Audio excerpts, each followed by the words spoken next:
Vale. Bueno, chicas, chicos, buenas tardes. Vamos a empezar con la clase.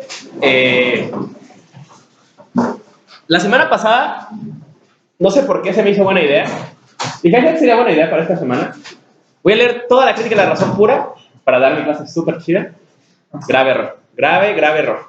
Y yo pagué toda la semana volviéndome loco con este infeliz libro. Y ustedes van a pagar hoy para que les voy a explicar todo lo que leí, ¿no? Es raro, ¿no? O sea, parece que pocas veces los clásicos de la filosofía los recorremos completos, ¿no? Que decimos, bueno, ¿y en esta página qué dice? ¿Y en esta qué dice? ¿Y qué cada momento del argumento? Y algunas cosas que parece que a veces pues están reducidas tal vez a la discusión más especializada en el tema, ¿no? Sobre Kant, pero que pueden tener pues muchas consecuencias para un análisis filosófico más general, ¿no? O sea, estos conceptos que Kant podrá haber echado en algún lugar del libro y que pues vamos a ver, ¿no? Que nos sirvan para comprender mejor este momento de desarrollo de historia de la metafísica, ¿no? Como nociones como sustancia, tiempo, yo se van a transformar en Kant y eventualmente los grandes hitos de la metafísica, el alma, Dios, el comienzo del universo, van a ser replanteados, comprendidos en una nueva perspectiva, ¿no? Entonces, pues bueno, espero que este ejercicio nos sirva, ¿no? A mí me sirvió bastante, espero les sirva a ustedes, pero pues sí va a estar un poquitín pesado, ¿no? Si traen su libro les va a ayudar mucho, si no, pues bueno, tengan las referencias presentes para irlas a revisar, porque pues habrá cosas que de plano pues, no tiene sentido, es necesario verlas en el libro, ¿no? Todas las categorías. Una cosa que noté, que nunca le había prestado atención, es cómo la estructura de las categorías, la estructura de las funciones lógicas va a ser mantenida a lo largo del libro. O sea, no solamente, sino el orden, ¿no? 1, 2, 3, 4, ¿no? O sea, siempre que se refiere a uno, se va a referir a lo que fueron las funciones y que luego serían las categorías y que luego van a ser los... No, o sea, va a mantener una cierta continuidad, ¿no? Entonces, esas estructuras pues son visibles cuando vemos el libro, pero igual, si no, es un poquito difícil de hacerlas patentes, ¿no? En fin, ¿no? Entonces, entramos de lleno a esta segunda y tercera parte de la crítica de la razón pura. Y otra cosa que vamos a ver, creo, muy clara, que tal vez yo no tenía tan clara antes de adentrarme otra vez al libro, así como lo hice esta semana, es cómo Kant siente el precedente de lo que luego será la agenda del idealismo alemán, ¿no? O sea, es mucho más claro de dónde construyó Fichte, de dónde construyó Schelling, de dónde construyó Hölderlin, cuando lees esto, ¿no? O sea, Kant indicó hacia dónde estaba lo que ellos querían encontrar, ¿no? Él pensaba, él no veía el camino para llegar ahí, pero enunció hacia dónde estaba y cómo se podía llegar, ¿no? Hacia dónde apuntaba, hacia una experiencia que estuviera más allá de la intuición fenoménica, o sea, el nómeno, cómo llegar a través de la intuición intelectual. Ahora él dice, yo no sé de dónde vendría esa intuición intelectual, pero ya hay un apunte de hacia dónde hay que ir, ¿no? Y luego lo que va a hacer Fichte, veremos en la doctrina de la ciencia, es justamente explicar cómo funcionaría esa intuición intelectual, ¿no? Y con ello, cómo se saldría de la encrucijada en la que Kant nos va a asumir en este libro y que será muy clara en esta segunda sesión, ¿no? En el apartado de la analítica trascendental, pues será claro, ¿no? En qué cuadrícula nos limita Kant y por qué los filósofos posteriores querrán escapar de ella y cómo incluso Kant va a sentar las bases de dónde estaría la salida, ¿no? Aunque él dice que él no la ve, no ve cómo esa salida pudiera funcionar como conocimiento, pero al menos si hubiera una salida sería de este tipo, ¿no? En fin, ¿no? Entonces, entramos de lleno al texto, ¿no? La clase pasada vimos los prólogos, ¿no? Vimos la estética trascendental, ténganlas presentes, ¿no? La agenda general, ¿no? La pregunta era sobre la posibilidad de los juicios sintéticos a priori, esto es, juicios ampliativos, o sea, que aumenten conocimiento, pero que no dependan de la experiencia. ¿Para qué nos importan este tipo de juicios? Porque la pregunta ulterior del libro es sobre la posibilidad de la metafísica, ¿no? ¿Es posible que la metafísica sea una ciencia, tener conocimientos de tipo metafísico? ¿De qué tipo? conocimientos que estén más allá del campo de toda experiencia posible. Conocimiento de lo incondicionado. Esa era la pregunta. ¿Es posible este conocimiento de lo incondicionado, de lo que está más allá de la experiencia actual y más aún, más allá de toda la experiencia posible? Ese es el tema. Kant ve otras ciencias que tienen conocimiento que no depende de la experiencia. El ejemplo va a ser la matemática, ¿no? La aritmética, la geometría, pero incluso algunos juicios de las ciencias naturales, ¿no? Como todo tiene una causa, la cantidad de materia se mantiene en el universo, la cantidad de energía se mantiene, cosas como estas que son juicios a priori, o sea, que no dependen de ninguna experiencia para justificarse, pero que son sintéticos, o sea, que amplían el conocimiento. No son simplemente una definición en que yo te dijera triángulo es una figura con 3 ángulos, es un juicio a priori, pero analítico, ¿no? Porque no amplía el conocimiento, sino solamente aclara algo que ya está contenido en el sujeto. El predicado solamente aclara lo que está contenido en el sujeto. Vimos que el gran problema que la filosofía analítica va a enfrentar al leer esta parte de Kant va a ser qué significa que un conocimiento analítico contenga el sujeto al predicado, cómo lo contiene, ¿no? Y de ahí será tan importante la agenda de formalizar el lenguaje, de ver cómo este proceso de contener funciona, ¿no? Y bueno, ya si van a textos como conceptografía de Frege y demás, se encuentra, ¿no?, una agenda en que se continúa este camino, ¿no? Intentar entender qué significa contener, que el sujeto contenga al predicado. Pero ese no es el camino que nos interesa, ¿no? Vimos en la estética trascendental que Kant, partiendo del fundamento del supuesto fundamental del texto, esto es, todo conocimiento proviene de la experiencia, pero no todo él se puede rastrear en la experiencia, o sea, hay partes de nuestro conocimiento que no son dados por la experiencia. Y si no son dados por la experiencia, ¿por quién son dados? Por la forma en que nosotros captamos, recibimos, traducimos esa experiencia a nuestros términos como subjetividad, ¿no? Y como subjetividad humana, ¿no? Entonces, hay algo en el conocimiento del mundo, de los objetos, que no es de los objetos, sino es puesto por la subjetividad como una condición para hacerlos comprensibles, para hacerlos cognoscibles, ¿no? Para convertirlos en conocimiento. Entonces, en el conocimiento, si bien todo venga en experiencia, el sujeto no es pasivo y solo recibe los influjos del mundo objetivo y de ellas construye impresiones y eventualmente conocimiento, ¿no? Sino que requiere un proceso activo que descifra estas intuiciones, o más bien las cifra, ¿no? Las pone en ciertos términos que son comprensibles, ¿no? Kant encuentra los primeros 2 términos van a ser 2 intuiciones puras que van a dar orden a toda la intuición sensible, o sea, todos los influjos de los sentidos, ¿no? Que va a ser la intuición del espacio o el sentido externo y la intuición del tiempo. Estas 2 intuiciones puras, piensa Kant, no es posible que vengan de los sentidos. Vimos por qué, ¿no? Porque son infinitas, ¿no? O sea, el tiempo es infinito, el espacio es infinito, son unitarias o simples, digamos, ¿no?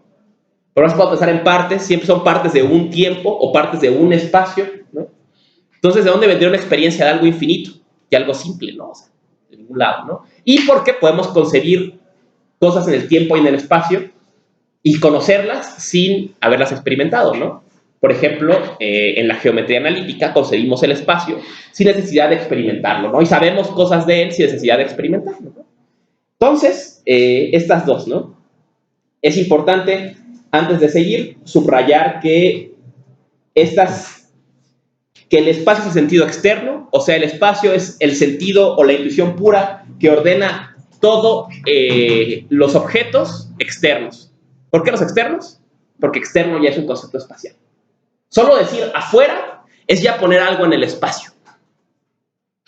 Mientras que el tiempo es entendido como el sentido interno, porque el tiempo no ordena las cosas tanto como la experiencia que hace la subjetividad de ellas, o que hace el alma de ellas. En otros términos, podemos ubicar el alma en el tiempo, mas no en el espacio. Puedo decir, es que yo fui niño, yo fui adolescente, yo fui adulto, pero no puedo decir, es que mi yo está en este lugar. El sustrato último de mi yo está en este lugar, ubicado espacialmente, ¿no? Esto será importantísimo para Kant, ¿no? Porque De entrada, tengan presente cómo esto le da una prioridad al tiempo. El tiempo es algo muy cercano a la propia naturaleza de la subjetividad. La subjetividad, si de alguna forma se hace patente, es de forma temporal. Esto lo veremos que la analítica será clara. En fin, entramos de lleno, ¿no? Dice Kant, ¿no? Empieza con la lógica trascendental, ¿no? A través de la intuición, un objeto nos es dado. A través de la lógica es que es pensado. Entonces, la estética trascendental, el campo de la aistesis, de la éstesis, de la experiencia, sería el campo en que nos es dado un objeto. Ahora estamos entrando en el campo de lo pensado. ¿Qué permite que ese objeto sea pensado? Ese sería el campo de la lógica trascendental. Bueno, la lógica en general, ¿no? La lógica estaría ocupada de lo pensado, ¿no? Va a enunciar una famosísima sentencia, ¿no? Pensamientos sin conceptos son vacíos, intuiciones sin conceptos son ciegos. En otros términos, veremos que solamente será posible construir conocimiento a partir de la unión de intuiciones y conceptos. Esto es, en el campo de la intuición no hay conocimiento. En el campo del puro concepto no hay conocimiento. Solamente será posible tener conocimiento cuando estas dos dimensiones se encuentren. Esto es, todo conocimiento será un match, un encuentro, una síntesis de intuiciones y conceptos, ¿no? Entonces, todo conocimiento, en otros términos, es conceptual y a la vez todo conocimiento depende de la experiencia, ¿no? La lógica pura se ocupa de las funciones del pensar, de cómo funciona, cómo opera el pensar abstraído de todo contenido. Pero la lógica trascendental, que es lo que va a intentar, la lógica pura sería la lógica al estilo que estamos acostumbrados tal vez, ¿no? A una abstracción de las funciones del pensamiento, ¿no? Bueno, ahora del lenguaje, ¿no? Pero de todos, extraídos de todo su contenido, ¿no? Pero la lógica trascendental va a pensar esta lógica referida a las intuiciones, en concreto las intuiciones puras. O sea, no solamente las formas del pensar, las formas de ese pensar referidas a las intuiciones, ¿no? Ahorita eso les quedará claro, ¿no? Pero por favor tengan presente la distinción. Lógica pura, lógica trascendental. Y la lógica trascendental va a tener dos partes. La analítica trascendental, que analizaría las condiciones del entendimiento o del pensar referida a los objetos, o sea, cómo es que se da o qué parte del entendimiento da el entendimiento en este proceso de construcción del conocimiento, teniendo en cuenta el que ya vimos, que es lo que da la intuición, ¿no? Sería la estética trascendental. Y por otra parte estaría la dialéctica trascendental. La dialéctica trascendental va a estar enfocada a intentar entender cómo es que el pensar va a intentar forzar sus propios límites, sus propias reglas, su propio campo de operación y creará la ilusión de que va más allá. El tema de la dialéctica, mientras que el tema de la analítica es el conocimiento, el tema de la dialéctica es la ilusión. O sea, adelantándonos un poco, la analítica nos va a mostrar cómo es posible crear conocimiento, la dialéctica nos va a mostrar por qué creíamos que podíamos tener conocimiento más allá de la experiencia. Cómo creamos esas ilusiones de que el conocimiento podía elevarse más allá de los límites de la experiencia posible. Pero no demos por muerta la metafísica tan pronto. Con esta distinción arranca, ¿no? la analítica trascendental, ¿no? En la página, en el de la canónica sería en el A70, B95, vamos a encontrar la tabla de las funciones de la lógica pura, ¿no? Si tienen el libro, échenle un ojo, si no, bueno, cuando vean su libro, revísenla para que la puedan ver, ¿no? Que está compuesta por 4 tipos de juicios, ¿no? O por 4 tipos de funciones, ¿no? Esto es de formas en que funciona el pensamiento, ¿no? Estarían las funciones de cantidad de los juicios, que serían universales, particulares y singulares. Esto, bueno, pronto los vemos a qué se refiere, ¿no? 2, los juicios de cualidad, afirmativos, negativos e infinitos. Aclaremos, ¿no? Afirmativos, esto tiene esta propiedad. Afirmativos, no es cierto que esto tenga esta propiedad. Infinitos, vamos a hablar en otros términos, ¿no? Esto es blanco, afirmativo. No es cierto que esto sea blanco. No, esto es negro. No es cierto que esto sea blanco. Negativo. Infinito, esto es no blanco. ¿Qué es? ¿Quién sabe? Por eso es infinito, porque quita el límite, ¿no? Ese es como un poco abstracto pensarlo, pero así lo explica acá, ¿no? 3, de relación, ¿no? Categóricos, la relación sujeto-predicado. Si piensan en la lógica de segundo orden, ¿no? Serían los juicios del tipo f de x. Esto es, esto tiene tal propiedad, o esto es esto. Juicios hipotéticos, implicación material. Si esto, entonces esto. Juicios disyuntivos, este también es un poco más abstracto, tiene que ver con si conocen o han estudiado o tienen presente un poquito de teoría de conjuntos, piensen en cómo funciona la disyunción en teoría de conjuntos, ¿no? Son los dos, si P o Q, veríamos los dos círculos del diagrama de Venn entrecruzados y el campo al que referiría P o Q sería a todo, ¿no? Todo estaría incluido. Esos serían los disyuntivos, ¿no? Todos los disyuntivos tendrán un carácter de totalidad, digamos. Esto va a ser importante en la dialéctica. Por eso les digo que estos esquemas se siguen repitiendo, ¿no? Pero por ahora tengan presente eso. Los de modalidad van a ser los problemáticos, los asertóricos y los apodícticos, ¿no? Problemáticos van a tener que ver con la posibilidad, asertóricos con la facticidad y apodícticos con la necesidad. Pero eso va a venir un poco más adelante, ¿no? Ahora,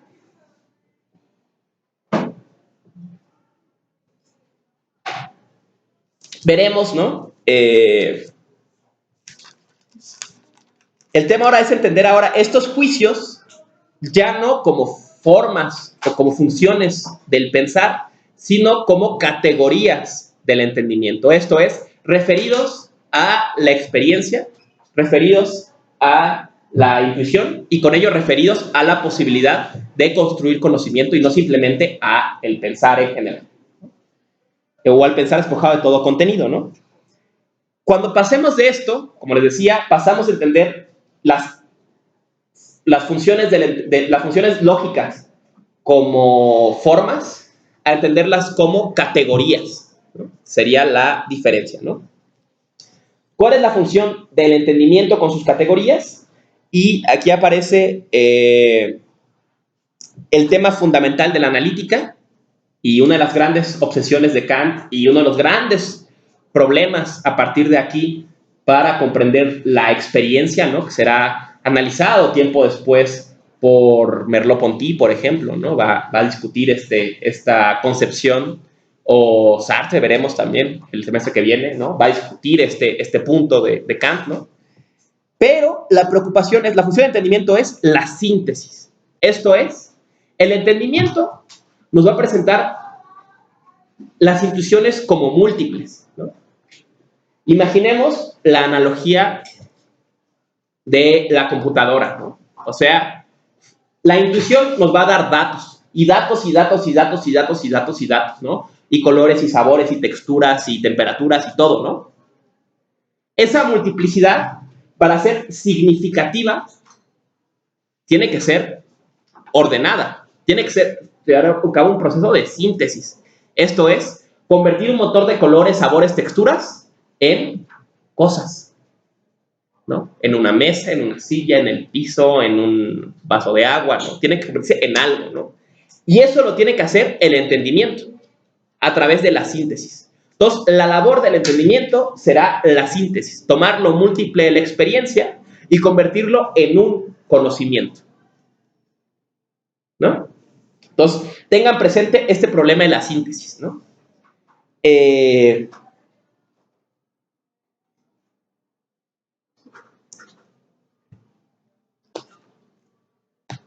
Antes de entrar a eso, ¿no? Veamos la tabla de las categorías ahora desdobladas, ¿no? O ahora aplicadas a las intuiciones o referidas a la experiencia, ¿no? Número 1, encontraremos ahora de la cantidad otra vez. Ahora serían unidad, pluralidad y totalidad, ¿no? De la cualidad, realidad, negación y limitación. De la relación, número 3, de inherencia y subsistencia, substancia y accidente. O sea, los juicios del tipo P es Q serían de inherencia y subsistencia, o la relación sustancia y accidente, ¿no? De causalidad y dependencia, causa y efecto, ¿no? Si P entonces Q ya no sería simplemente una relación formal, sino una relación de causa, de causación, ¿no?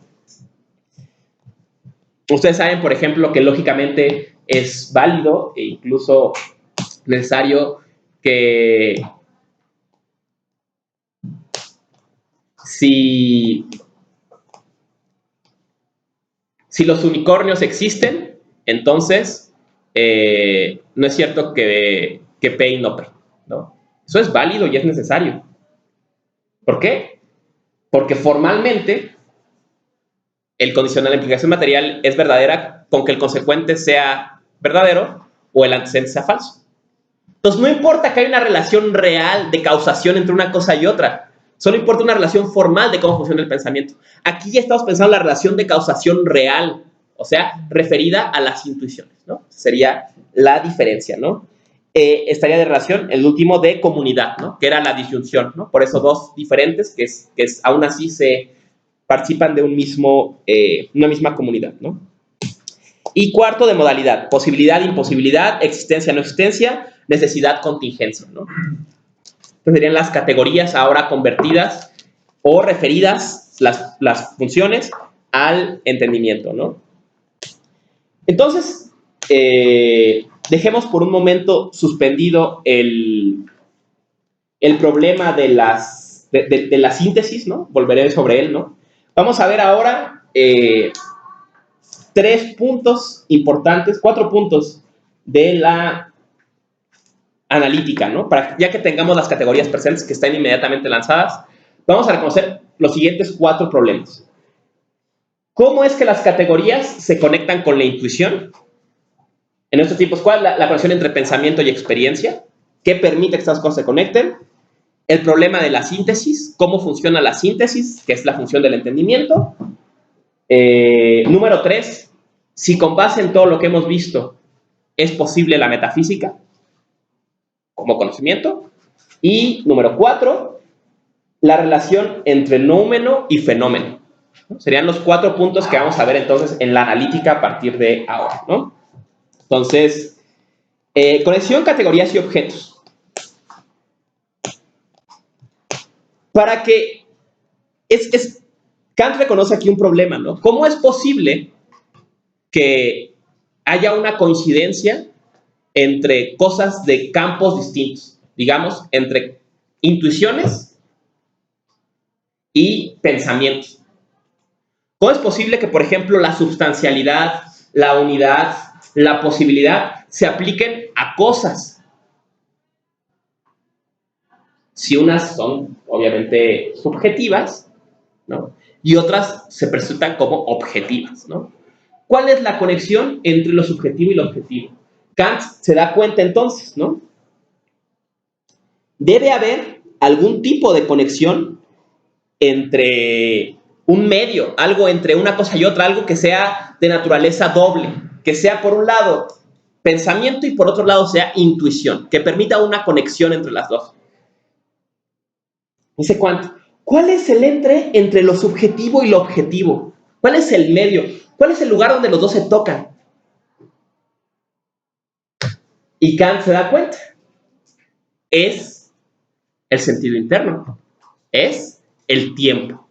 El tiempo es una forma de la intuición y a la vez es una forma del pensar. Porque el pensar no se despliega en un espacio, pero sí en un tiempo. Entonces, la estructura del pensar no será espacial, sino temporal. Y entonces el sentido interno es lo que conecta el mundo objetivo, el mundo de las intuiciones, con el mundo subjetivo, el mundo del pensar. ¿Cómo es posible esto, no?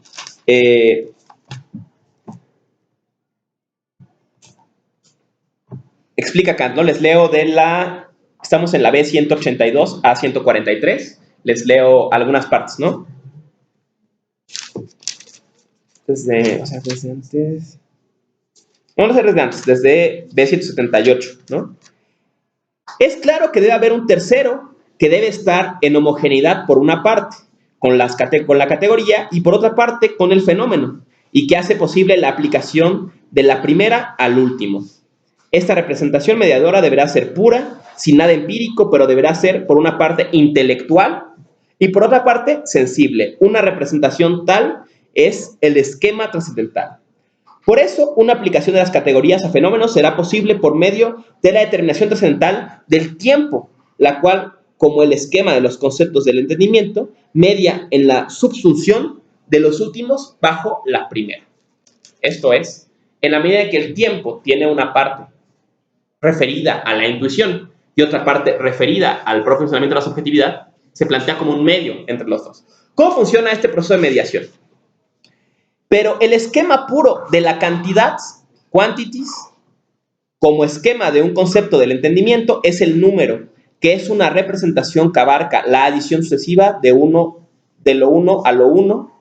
Homogéneos, por tanto, el número no es otra cosa que la unidad de la síntesis de lo múltiple de la intuición homogénea en general, de modo tal que produzco el tiempo mismo en la aprehensión de la intuición. Realidad, vamos a ver aquí cómo funciona esto, ¿no? Realidad es un concepto puro del entendimiento, ¿no? Una categoría, ya lo sabemos, ¿no? Un concepto puro del entendimiento. Aquello que corresponde en general a una sensación, aquello, por tanto, cuyo concepto en sí mismo indica un ser, entre paréntesis, en el tiempo. Negación es aquello cuyo concepto representa un no ser, en el tiempo. La oposición de ambos ocurre, por tanto, en la diferencia del mismo tiempo como un tiempo pleno o vacío. Ahora bien, toda sensación tiene un grado o una cantidad por la cual puede llenar más o menos el mismo tiempo, es decir, el sentido interno, respecto de la misma representación de un objeto, hasta cesar en la nada, 0 igual a 0 igual negativo. El esquema de la substancia, tema de la clase, ¿no? Es la permanencia de lo real en el tiempo, es decir, la representación de ello como un sustrato de la determinación empírica general del tiempo, sustrato que permanece. El esquema de causa y de la causalidad es una cosa en general, es lo real, a lo cual cuando es puesto siempre le sigue algo diferente en el tiempo. El esquema de la comunidad, acción recíproca o de la recíproca causalidad de la sustancia por la concierne a sus accidentes, es la simultaneidad de las determinaciones. El esquema de la posibilidad es la concordancia de la síntesis de la realidad, es más claro. El esquema de la realidad efectiva es la existencia en un tiempo determinado. El esquema de la necesidad es la existencia de un objeto en todo tiempo, ¿no? Entonces, el punto aquí es, lo que hace Kant ahora es traducir las categorías del pensamiento a conceptos temporales, ¿no? ¿Qué significa sustancia? Que las cualidades de algo persistan en el tiempo. ¿Qué significa realidad? Que algo esté en este tiempo. ¿Qué significa causa y efecto? Que dos cosas se sucedan en el tiempo siempre. ¿Qué significa necesidad? Que algo esté en todo tiempo.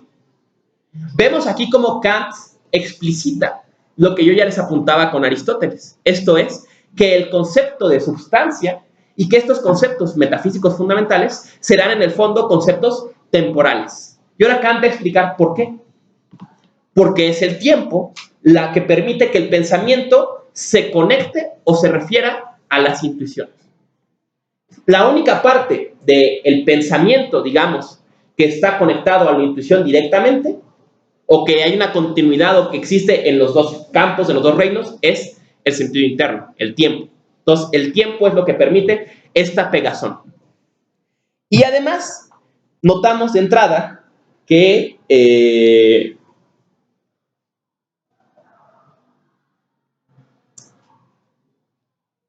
que estas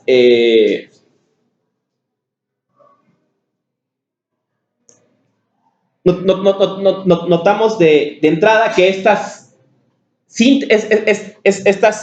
sentido interno, estas categorías, esta relación temporal o esta ordenación en el tiempo de las intuiciones va a ser la primera instancia de síntesis, en que vamos a juntar lo múltiple de la experiencia en una unidad. ¿En qué unidad? En la unidad del tiempo. Ahorita vamos a sobre eso más, ¿no? Una cosa más que se empieza a prefigurar aquí, que va de la mano de otro problema que veremos en la analítica, ¿no? Es que si las categorías en el fondo son conceptos o son esquemas temporales, son cantidades de tiempo, son formas en que el pensar maneja las relaciones temporales de las intuiciones, y con ello toda categoría para funcionar como tal debe estar referida siempre al tiempo y con ello a las intuiciones. Notan cómo el conocimiento o la posibilidad de conocimiento está quedando ya restringida solamente al campo de la experiencia posible. Esto es, si no está referido a una intuición,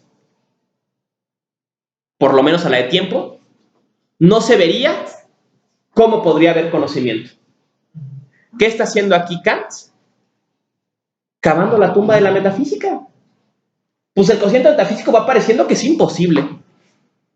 Si la forma que permite construir conocimientos a través del pensar, esto es, las categorías, son simplemente esquemas temporales, ¿cómo podrían referirse a lo que está más allá de todo tiempo y todo espacio? No podrían. No podrían. Al menos no con propensiones o con intenciones de generar conocimiento. Se empieza entonces a prefigurar este tema, ¿no? Ahora entramos al tema de la unidad, el problema de la síntesis o el problema de la unidad, ¿no? Pensemos primero que lo tenemos claro, ¿no? ¿Cuál es el problema? ¿No? El problema es este, ¿no? Que la intuición, ¿no? Aquí, fuera de nosotros, ¿qué genera esas intuiciones fuera de nosotros? ¿Quién sabe? No lo sabemos. Sabemos que hay algo que nos excede, que ya veremos cómo se llama, ¿no? La cosa en sí, el número, ¿no? ¿Qué es? No lo sabemos. Solo podemos determinar negativamente. Pero eso que está allá afuera, que quién sabe qué es, genera un montón de influjos en nosotros, ¿no? Un montón de intuiciones, que son múltiples, ¿no? Pensemos el sabor, el color, la textura, el sonido, el olor, ¿no? Y entonces, de alguna forma, todos estos influjos llegan al sujeto, a la subjetividad humana, y la subjetividad humana algo hace que los convierte en un perrito. Algo hace que convierte todos esos influjos en un perrito, ¿no? La multiplicidad de la intuición en un conocimiento. Esto es, recibe todo este input y algo hace que el resultado es, eso es un perro, ¿no? O el perro es café, o el perro es gris, o lo que sea, ¿no? Un conocimiento. Este es el problema de la síntesis. ¿Cómo es que lo múltiple de la experiencia se convierte en una sola cosa, en el conocimiento, ¿no? La función de esto, este proceso de síntesis ya nos dijo que es la función del entendimiento. El entendimiento va a hacer esta transformación. Lo que sea que pase aquí va a ser una función del entendimiento. Y Kant va a desdoblar esta función en tres momentos. Lo va a desdoblar en la síntesis de la aprehensión,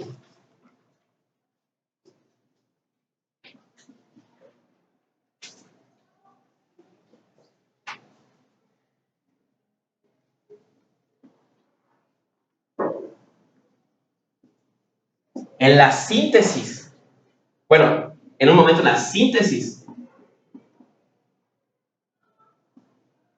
de la reproducción,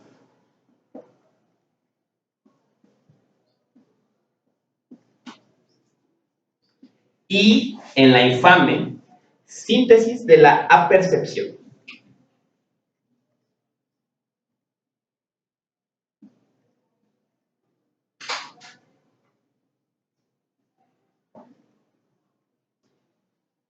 Y veremos que hacia el final del libro Kant imagina un cuarto momento de síntesis, pero que ya no responde al conocimiento, sino solamente al pensamiento. Hablaremos de eso al final, ¿no? Por lo pronto vemos esos tres momentos de síntesis. Esto es, el proceso que convierte lo múltiple de la intuición en un solo conocimiento va a pasar por estos tres momentos. ¿Qué significan esos tres momentos, no? El primero, la síntesis de la aprehensión, sería lo primero que al aprender las intuiciones las va a ordenar en una unidad. ¿En qué unidad? En una serie. ¿En qué serie? En la serie del tiempo. Las va a ordenar como algo que pasa antes y algo que pasa después. Como dos cosas pasan al mismo tiempo, como dos cosas que siempre están ahí, que solo están ahora, que no están, ¿no? Las va a ordenar en la serie del tiempo. Entonces, la síntesis de la aprehensión sería la síntesis que realiza el tiempo o el sentido interno. Y si la realiza el sentido interno, inmediatamente sabemos también quién está realizando esta función. Las categorías, ¿no? Entonces, la primera síntesis del entendimiento se va a dar a través del tiempo, esto es el sentido interno, bajo la forma de las categorías. Y esto es lo que va a convertir el influjo de los sentidos o esta multiplicidad de los sentidos en una sola cosa real, en una sustancia, en una causa y en un efecto, ¿no? Notemos cómo muchas de las categorías refieren a unidad, ¿no? Singular, unidad, ¿no? Va a ser el primer proceso de síntesis. Va a ser dado por el tiempo y con ello por las categorías, ¿no? Segundo momento de esta síntesis, la síntesis de la reproducción. Esta síntesis es muy delicada. Kant va a plantearla en la primera edición de la Crítica de la Razón Pura, pero para la segunda le va a reducir su función radicalmente a unas menciones mínimas, ¿no? ¿Qué va a hacer esta síntesis? La imaginación. La síntesis de la imaginación. ¿En qué sentido la imaginación permite síntesis, o crea síntesis, al menos en la primera edición de la Crítica de la Razón Pura? Va a decir Kant, porque para que yo conciba una serie, tengo que imaginar algunos componentes. Por ejemplo, ¿no? Para que yo hable de algo que estuvo en el momento 1 y en el momento 3, o por ejemplo algo que continúa en el tiempo, pensamos en la sustancia, tengo que decir que esto era así en el momento 1, que es así en el momento 2, y que en el momento 3, digamos, cuando llegue a mi casa, seguirá siendo un plumón, ¿no? Entonces diré, esta es la sustancia del plumón, ¿no? Pero, de facto, solamente experimento el momento 2. ¿Dónde está el momento 1? ¿Dónde está mi casa cuando antes de venir a la escuela? ¿Dónde está cuando llega a mi casa en la noche y está el plumón ahí todavía? En la imaginación. Me lo tengo que imaginar. Y eso es lo que permite que se haga patente la serie del tiempo que da unidad a las categorías. Entonces, al menos en la primera edición de la Crítica de la Razón Pura, Kant va a pensar que el segundo momento de la síntesis va a ser la síntesis de la reproducción o la imaginación. Que la imaginación tendrá esta función de mostrarnos el antes y el después de algo y con ello poderlo imaginar como una sola cosa, ¿no?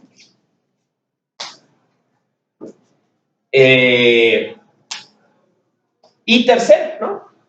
Dice Kant, bueno, pero al final, cuando hablamos de síntesis, cuando pensamos que yo ordeno en el tiempo y a partir de imaginación en la serie este plumón, yo creo que estoy reuniendo algo que originalmente estaba unido. O sea que aparte de que pasa todo eso junto en el tiempo, por ejemplo el color, el sabor, la textura, que es una sola cosa, que tiene una sola fuente, aunque yo no la conozca, aunque sea una X desconocida, dice Kant. Entonces yo creo que la experiencia, más allá de la unidad que le da el tiempo, más allá de la unidad que le da la imaginación, tiene una unidad primigenia. ¿Cuál es esa unidad primigenia? Dice Kant. No puede ser la cosa en sí, porque esa no la conozco. Esa unidad debe estar en otro lado. Y la unidad está en que todo esto me pasa a mí. ¿Cuál es la síntesis de la percepción?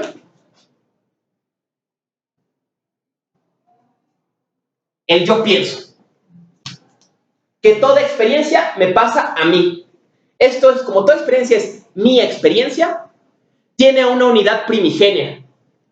Y esa es la unidad primigenia que yo le proyecto al mundo, y creo que también él tiene una unidad. Pero veremos que de eso yo no puedo afirmar nada, ¿no? Entonces, vamos a ver un pasaje que quiero que leamos sobre esto, 141.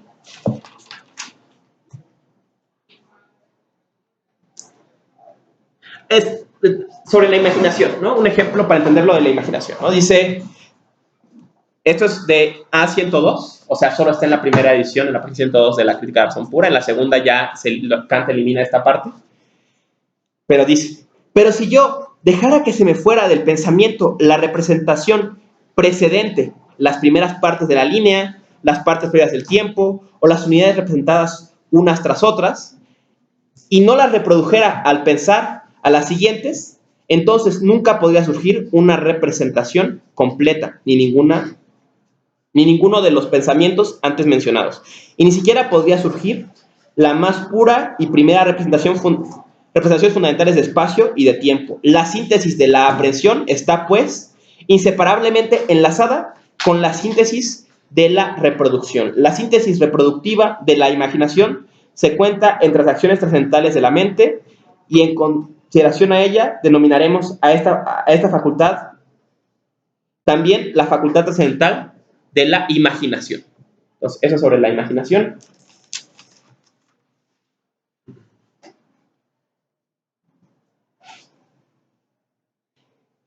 Va a expresar Kant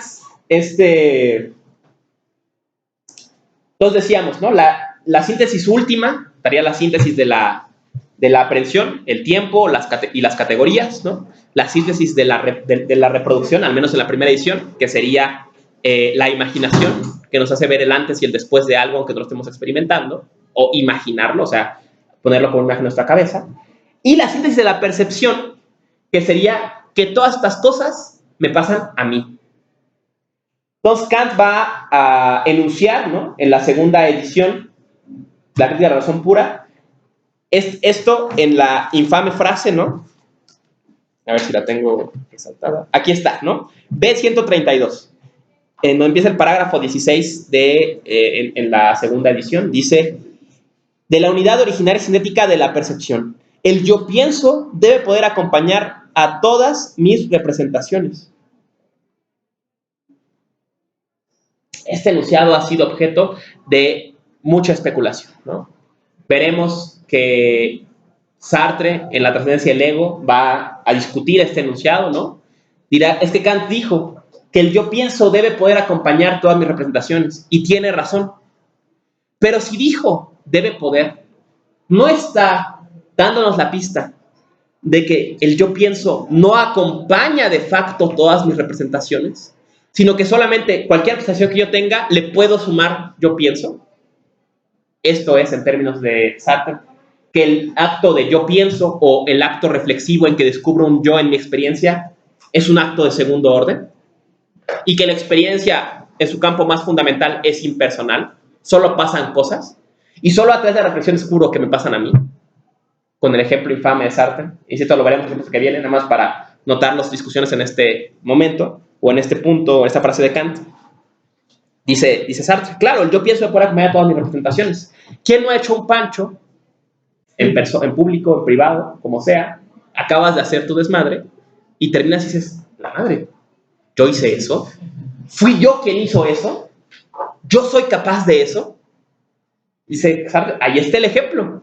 El yo pienso debe poder acompañar todo lo que haces cuando reflexionas sobre lo que hiciste. Pero cuando lo estabas haciendo, tu yo no estaba. Solo hasta que reflexionaste sobre lo que hiciste, descubriste no solamente que alguien rompió todos los platos, sino que fuiste tú. Y si alguien, dice Sartre, si el yo pienso no fuera de segundo orden, esta frase no tendría sentido. Sería obvio que, claro, lo hiciste tú. No, es un descubrimiento extra. Ah, y fui yo. Y yo fui el responsable, ¿no? Y yo tuve la culpa, y yo lo hice. Es un acto de reflexión. ¿no? Un acto, entonces, de pensar de segundo orden y no de primer orden, que sería simplemente está pasando esto. Pero bueno, eso lo veremos con Sartre. Otro que va a discutir este concepto será el Topos de la Nada y Cosmovisión Religiosa, Nishida. Nishida va a decir, Kant dijo, el yo pienso debe poder acompañar a todas las representaciones.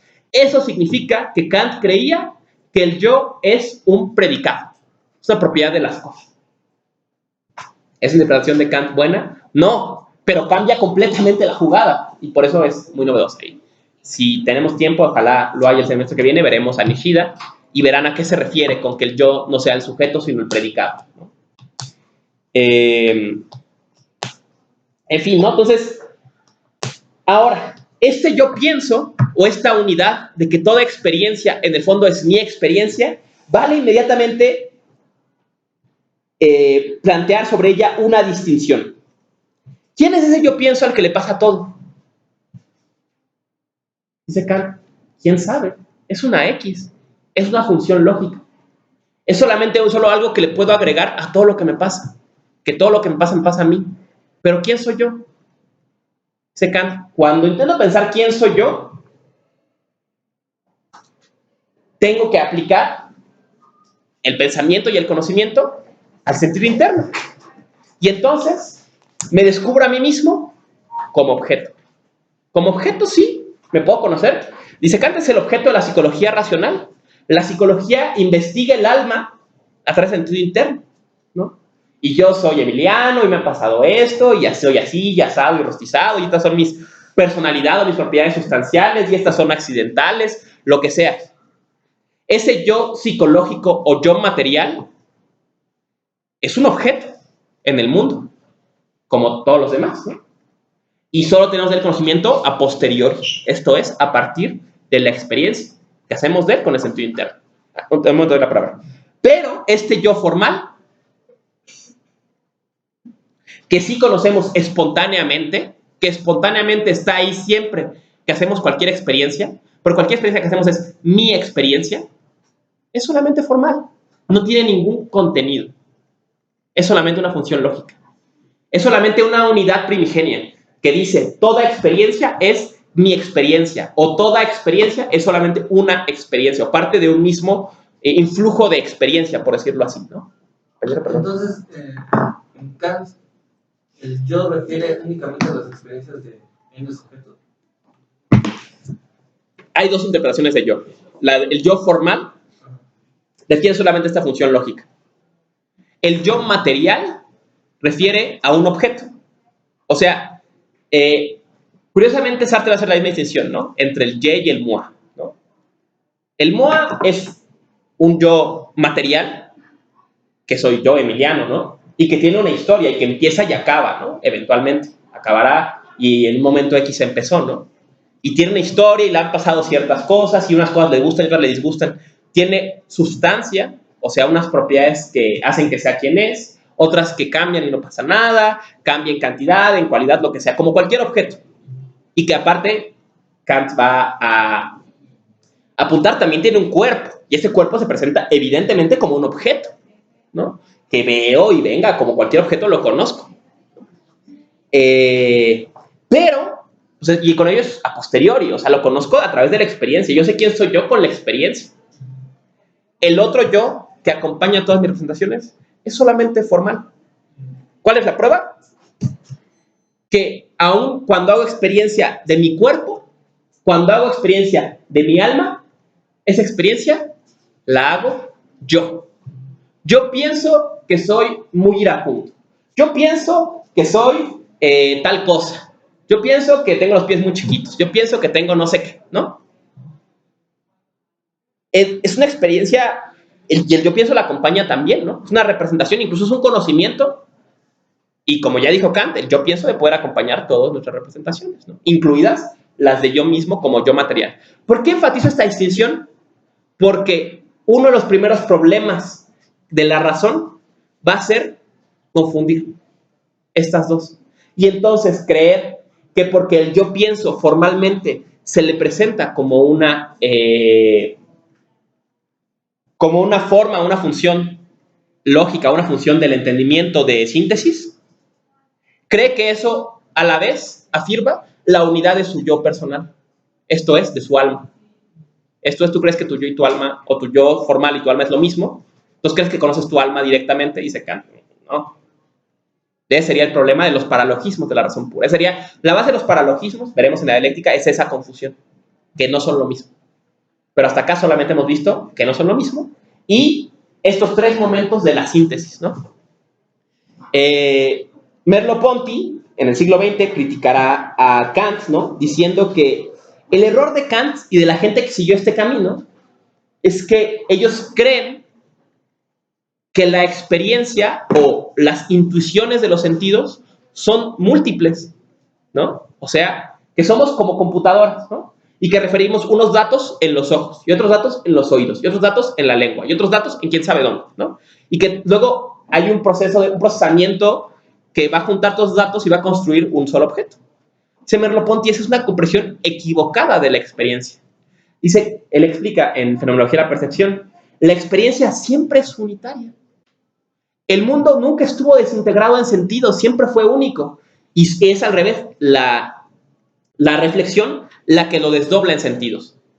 ¿Cómo lo explica Merleau-Ponty? Cuando tú experimentas el mundo sin pensar, no hueles, ves y sientes. Solamente estás en el mundo, vives. Y vivir es oler, ver, sentir, escuchar, ¿no? Todo junto, a la vez revuelto, ¿no? Cuando tú experimentas, un ejemplo genial de esto es cuando tú comes algo, no lo pruebas y aparte lo hueles y aparte lo sientes y aparte, no, lo comes. Una experiencia unitaria. Y que no solamente es de eso que estás comiendo, sino de todo lo que está pasando a tu alrededor. Ahora, si alguien te dice mientras comes, oye, ¿sientes el sabor a sal? O, oye, ¿hueles eso? O, oye, ¿alcanza a ver la carta que está hasta allá? Dice Merleau-Ponty, ¡pum! Ahí nace la separación. Nace la vista. Cuando te dice, oye, ¿alcanza a ver hasta allá? Ya estás viendo, nace la vista. Antes de eso solamente vives un mundo sinestésico. Cuando reflexionas, nace o la vista o el oído. Oye, ¿acaso oír ese ruido? Entonces te esfuerzas, a ver, déjame intento oír, ¿no? Y nace a través de la reflexión el oído. Antes de eso solamente vives.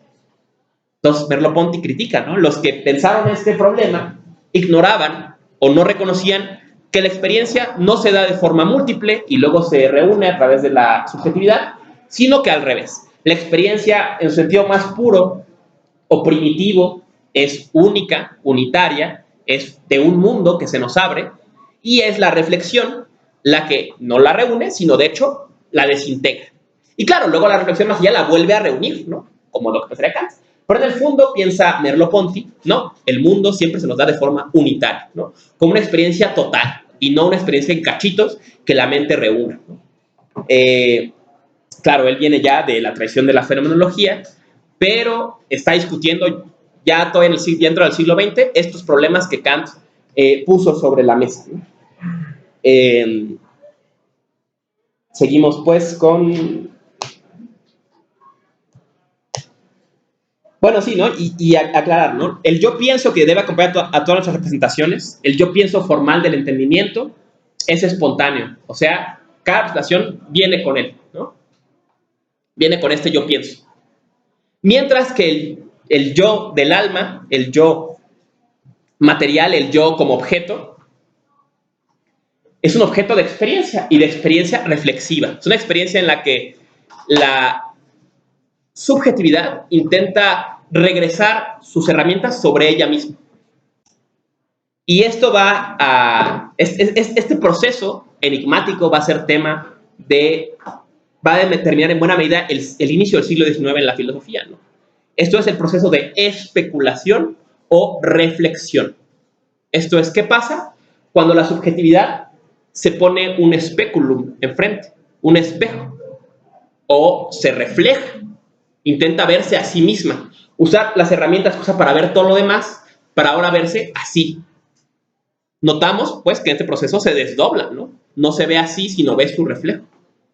Como aquí, ¿no? O sea, la subjetividad ve la experiencia objetiva que hace de sí misma. Pero bueno, ese problema será mucho más claro en Fichte, mucho más claro en Schelling y mucho más claro incluso en Hegel, ¿no? Bueno, sí, luego puede ser claro en Hegel, ¿no? Pero para ellos esta idea de reflexión, de especulación, de la filosofía especulativa, será el tema. ¿no? La filosofía que vuelve sobre sí, que vuelve sobre la subjetividad, que encuentra una forma de regresar, de hacer este camino no hacia la experiencia, sino hacia sí, otra vez, ¿no? Y las implicaciones de este proceso. En fin,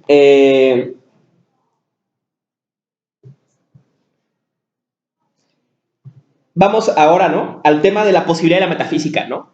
Después de todo lo que se ha hecho hasta ahora, ya que entendemos a la luz de las intuiciones y las categorías, a la luz de las tres formas de síntesis o las dos formas de síntesis, según qué edición estén leyendo, ¿cómo es posible crear conocimiento? Y más aún, ¿cómo es posible crear conocimiento sintético a priori?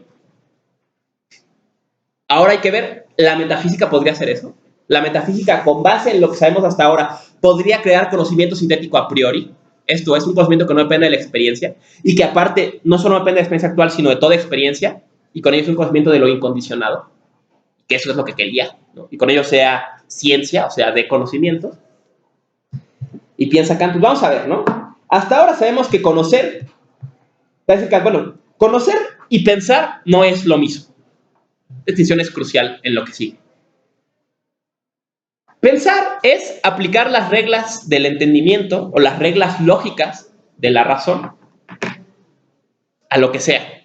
Si las aplicas, estás pensando, ¿no? O sea, yo puedo pensar en lo que yo quiera y puedo pensar en que tiene sustancia, ¿no? Y quien sea fan de los fanfiction y lo que sea, verá que puedes pensar, tú imaginarte lo que quieras y darle cualidades, ¿no? O de los juegos de rol, ¿no? Y explicar que esta tierra y tiene aparte esta orografía y aparte 20 años pasó esto y ahorita está pasando esto y aquí siempre ha existido esto y aquí esto no es posible. O sea, tú inventas mil cosas y aplicas las categorías a eso y lo piensas y Candy, ¿ya lo estás pensando? Sí. ¿Puedes conocerlo? No, porque ¿dónde está la intuición que acompaña a ese pensamiento? Entonces, pensar y conocer no es lo mismo. Y pensar va a ser la suma de las categorías o de las funciones del entendimiento a las intuiciones. Ahora, el problema es que, como hemos visto, en virtud de que las categorías dependen del sentido interno, solamente pueden referirse como categorías, esto es, como funciones del pensar para la síntesis de lo múltiple de la experiencia, a la experiencia. Pueden referirse a la intuición sensible, o sea, a lo que ven tus ojos, lo que sea, o a las intuiciones puras, al tiempo, al espacio. Pero siempre van a referir a la experiencia, al menos a la experiencia posible. ¿Qué significa esto? La geometría tal vez no refiera a la experiencia actual, pero sí refiere a cómo funciona la experiencia, cómo captamos la experiencia, en este caso, cómo captamos el espacio. Por eso, y es otro dilema curioso que Kant resuelve, por eso si yo hago un cálculo sobre cómo debo construir un puente, que lo puedo hacer a través de pura geometría analítica, ¿no? Como que en qué ángulos y todo, y luego voy y lo construyo, va a funcionar, porque estoy explicando cómo funciona la experiencia que tengo. O por ejemplo, ¿no?, si yo hago un cálculo, ¿no?, de física teórica y luego voy y hago el experimento, más o menos le voy a atinar, porque estoy jugando con cómo yo recibo la experiencia, esto es, con la intuición pura del tiempo y la intuición pura del espacio. Entonces habría conocimientos que refieren a la experiencia actual, los que están construidos con intuiciones sensibles, o sea, lo que vemos, lo que oímos, lo que sea, y conceptos o conocimientos están formados con puras intuiciones puras de tiempo y espacio. Pero aún estos, en la matemática, en la física, en la geometría, están referidos a la experiencia posible. Entonces, dice Kant en la página 186 sobre la cuestión, ¿no? Dice, no podemos pensar ningún objeto si no es mediante las categorías. No podemos conocer ningún objeto pensado si no es mediante las intuiciones que correspondan a aquellos conceptos. En consecuencia, no es posible para nosotros ningún conocimiento a priori a no ser únicamente de objetos de una experiencia posible. B166. O sea, solo en la experiencia posible, ¿no? Dice en la 207, ¿no? Cimenta todavía más duro esta idea, ¿no? El principio supremo de todos los juicios sintéticos es, entonces, todo objeto está sometido a las condiciones necesarias de la unidad sintética de lo múltiple de la intuición en una experiencia posible. O sea, no hay juicio sintético que esté más allá de la experiencia posible. En otros términos, no es posible el conocimiento de la metafísica. No es posible el conocimiento de lo incondicionado. Podemos conocer la experiencia actual, podemos conocer la experiencia posible, pero nada más allá. Ahora bien, podemos pensar sobre la experiencia posible. Podemos creer más allá de la experiencia posible, todo lo que queramos. E incluso veremos al final, habrá razones racionales para creer unas cosas mejor que otras. Pero eso sí, nunca podremos decir, fuera del campo de la experiencia posible, que sabemos algo. Y ahí está. La tumba de la metafísica en la crítica de la razón pura. La tumba de la metafísica como ciencia del conocimiento o en su función de crear conocimiento, ¿no?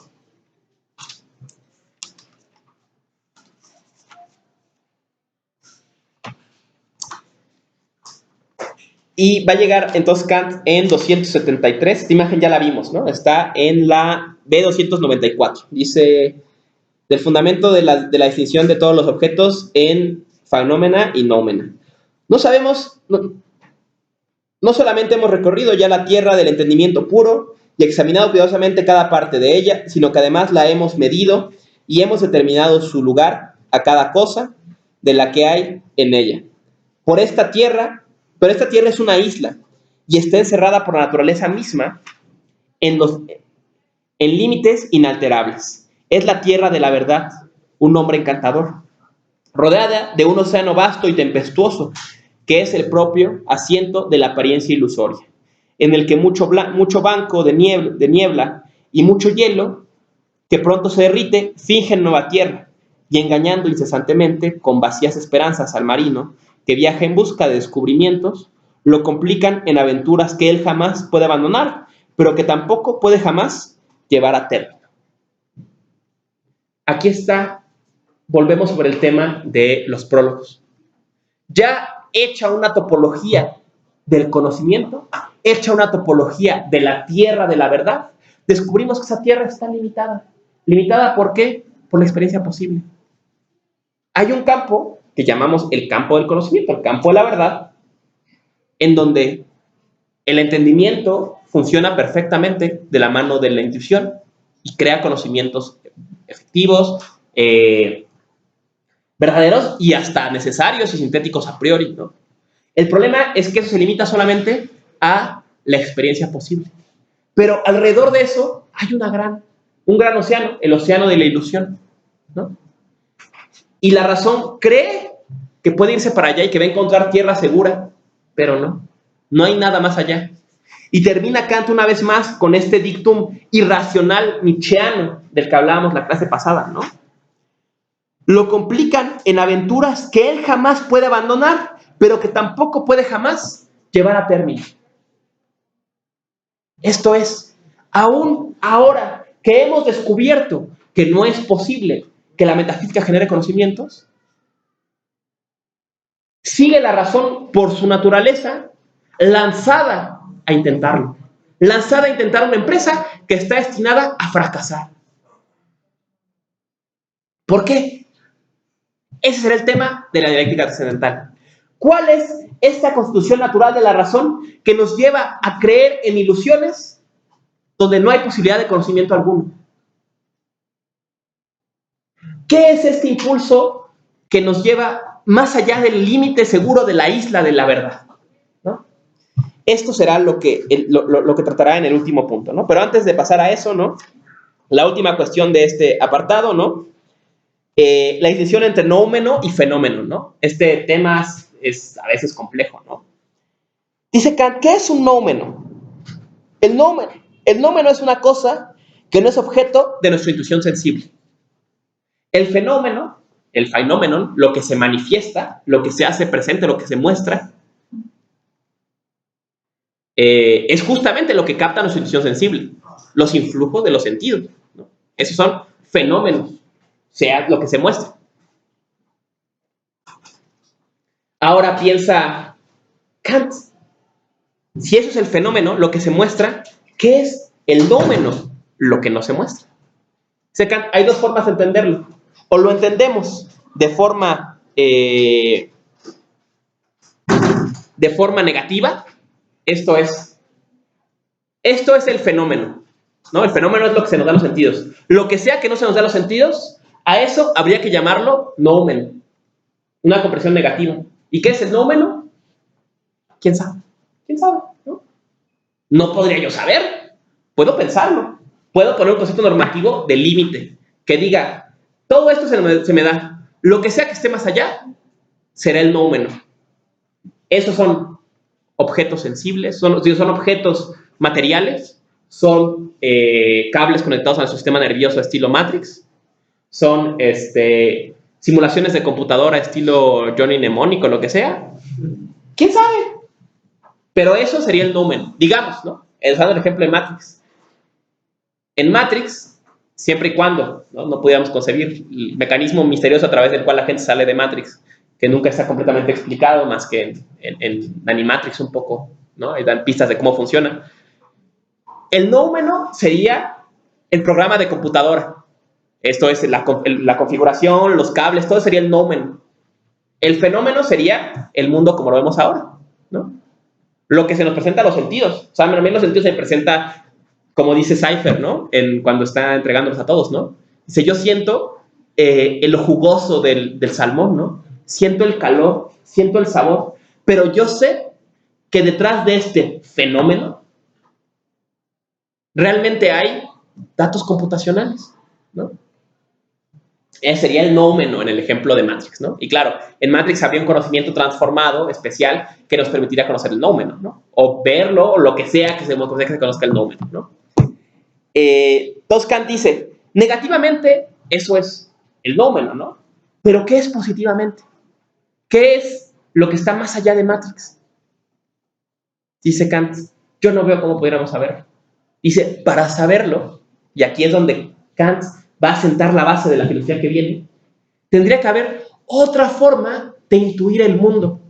No ya una intuición sensible del mundo, sino, por llamarlo de una forma, una intuición intelectual.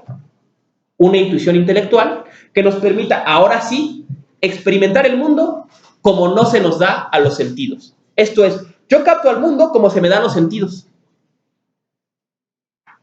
Y ese es el fenómeno. Puedo imaginar, puedo pensar que hay algo más allá de eso. Le llamo a eso nómeno. ¿Cómo sabría qué es?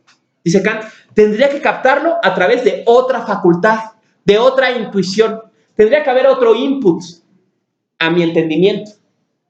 Y ese input podríamos llamarle intuición intelectual. Pero dice Kant, yo hasta ahora no he visto cómo al menos el entendimiento humano, o la intuición humana, o la razón humana, pudiera tener una intuición intelectual. Entonces, hasta que alguien me muestre una, queda aquí cerrada la cuestión. El campo del conocimiento es el campo del fenómeno, el campo de lo incondicionado, el campo de lo que está más allá de la intuición sensible y de los mecanismos para hacer una unidad de ella con el entendimiento y todo eso, queda cerrado. Y le llamaremos, por llamarle de un modo, noumen.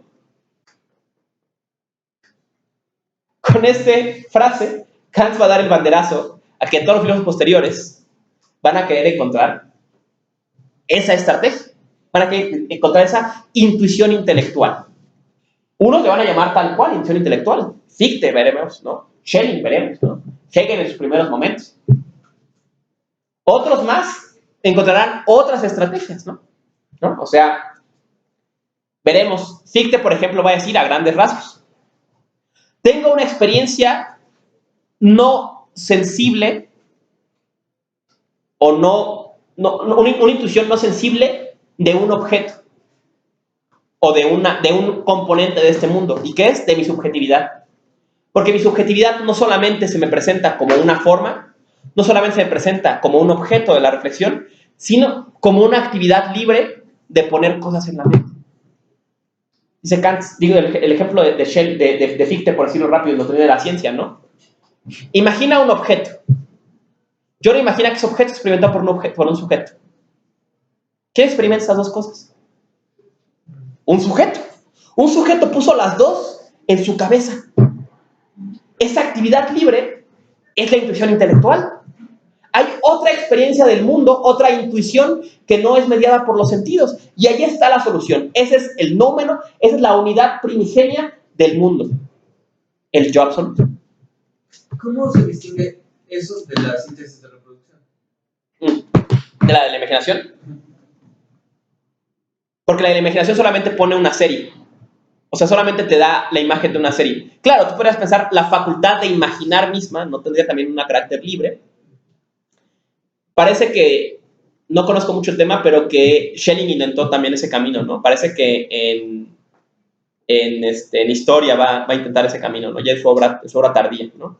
De trabajarlo. Yo espero que un colega mío que trabaja a Schelling, justo trabaja, no en ideas, trabaja este campo, venga a la clase que viene y nos ayude un poquito con eso, ¿no? Pero justo va a intentar, ¿no? Su tesis exacta sobre cómo Schelling va a emplear la idea de imaginación en Kant. Pero ya vemos, ¿no? Buena observación, ¿no? O sea, y esa va a ser la carrera, ¿no? O sea, Kant dice, este es el límite, y para que alguien salga de lo que yo acabo de decir, va a tener que encontrar que el mundo se nos dé de otra forma que no sea a través de las sensaciones o de la intuición sensible como la he modelado yo. Y todos van a intentar encontrar una forma de explicar cómo se nos da de otra forma, ¿no? Otro ejemplo. ¿Quién más va a intentar encontrar su intuición intelectual? Al menos en su función.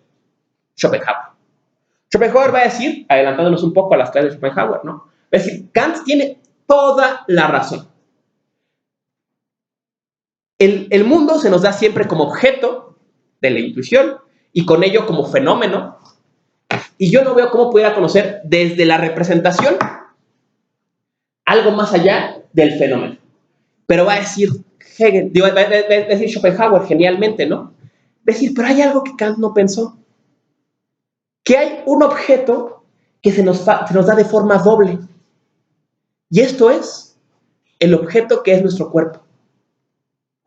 Nuestro cuerpo, a la representación, se nos da como un objeto, sin duda, ¿no? Es un objeto que está en el tiempo, en el espacio, que se mueve, que está determinado por la principio de razón suficiente, en unidad, en causalidad, todo eso, ¿no?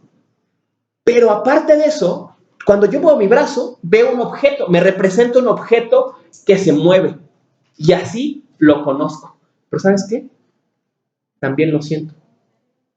Siento algo más. Y eso que siento, más no conozco, ¿qué otro nombre le he de dar? Sino voluntad. Y ahí está. Esa es la solución de Schopenhauer, ¿no? Si hay una intuición no sensible, en términos kantianos, del mundo, ¿cuál es? La percepción directa del objeto que es mi cuerpo, ¿no? Y entonces de ahí Schopenhauer infiere, si en el mundo existe los objetos de la representación, en términos kantianos, y hay al menos un objeto en el que percibo otra naturaleza, esto es, la naturaleza de la voluntad, tengo dos opciones. O asumo que todo el mundo es representación y solo existe un objeto anómalo que es mi cuerpo, o infiero que todo el mundo tiene doble naturaleza y que a la vez que se nos presenta a la subjetividad como representación, podemos comprenderlo también, o al menos pensarlo, como voluntad, como un impulso, como una fuerza. Y esa fuerza no es pensada nada más, sino que es de hecho conocida, al menos en mí. Al menos en esa fuerza manifiesta en mi cuerpo. Schopenhauer, cuando explica esta situación de la doble percepción de sí mismo, quiere que todo objeto la tiene. Exactamente, lo infiere con un argumento a la mejor explicación. O sea, es un argumento válido en sentido deductivo, no. Es una inferencia. O sea, literalmente, lo vamos a ver cuando lleguemos a a Schopenhauer, que falta poquito. Vamos a ver el argumento de detalle, pero sí dice eso, ¿no? O sea, o bien existe el mundo de la representación y yo, y mi cuerpo, o todo tiene doble naturaleza, ¿no? Entonces, realmente, pues sí, podría leerse el libro 4 como un argumento hipotético de cómo podría ser que funcione el mundo, ¿no? No puede decir que él sabe que todo funciona así. Puede decir de lo que yo observo infiero que así ha de servir, porque en mi cuerpo lo vivo así, ¿no? Pero bueno, ya veremos el funcionamiento de la voluntad cuando lleguemos allá. Lo que me interesa ahora subrayar es cómo aquí Kant va a dar, como decía mi madre, el remedio y el trapito, ¿no? O sea, va a decir, este es el problema, y si alguien lo va a resolver, la solución tiene que ser de este tipo. Yo no veo cuál, pero por acá estará. Y los demás, ¿no?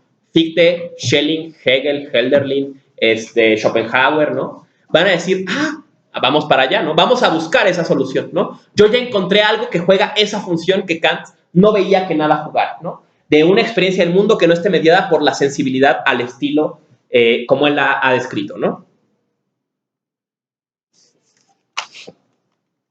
Seguimos entonces. Con eso concluiríamos la...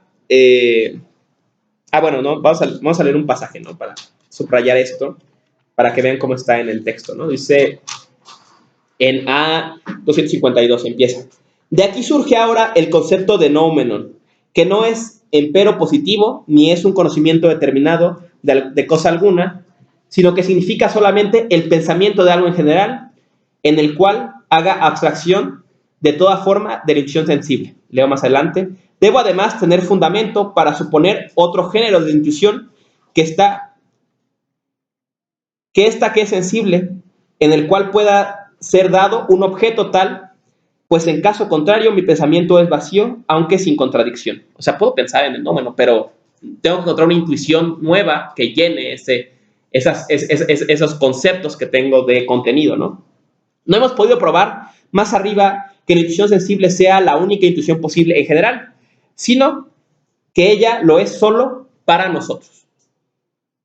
Pero tampoco pudimos probar que sea posible además otra especie de intuición, y aunque nuestro pensar pueda hacer abstracción de aquella sensibilidad, surge la pregunta si no es una mera forma de un concepto y de si tras esa separación queda en general un objeto.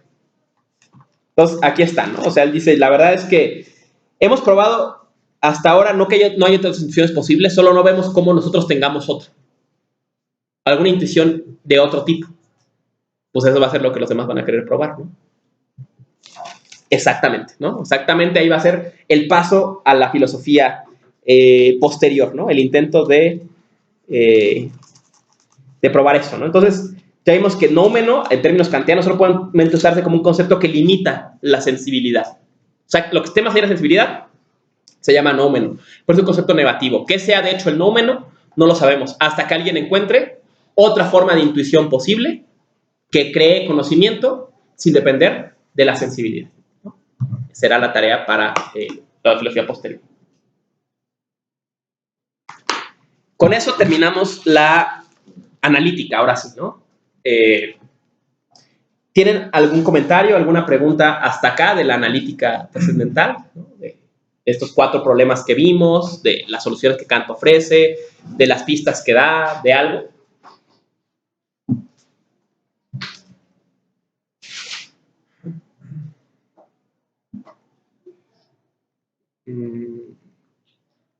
¿Nada? ¿Preguntas, comentarios? Bueno, pues nos vamos todos a la dialéctica, ¿no? Para rematar esta jornada extenuante, ¿no? Adelante. Sí, puede parecer un poco elevado, pero todo lo cosa que Kant toque como la existencia de las categorías y así, o sea, y todos estos conceptos no se manifiestan justo en el tiempo y el espacio. Es como una especie de distinto, digo, ¿cómo se llama? Intuición intelectual, justo, o sea, todo pues, proceso. Cosa de topar todos. Sí, La síntesis de la creación. Sí. Las categorías.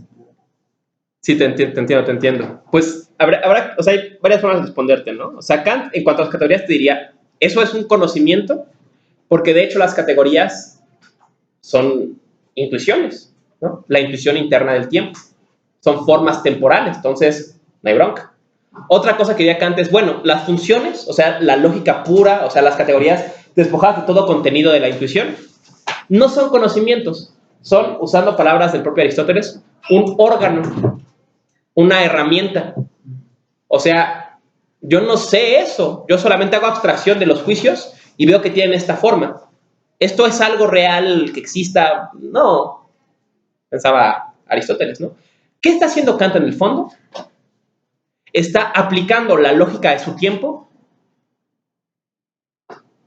y está dándole la forma, está dotándola de contenidos, ¿no? O sea, sacó Kant las categorías de la lógica de su tiempo, de la lógica medieval, básicamente, ¿no?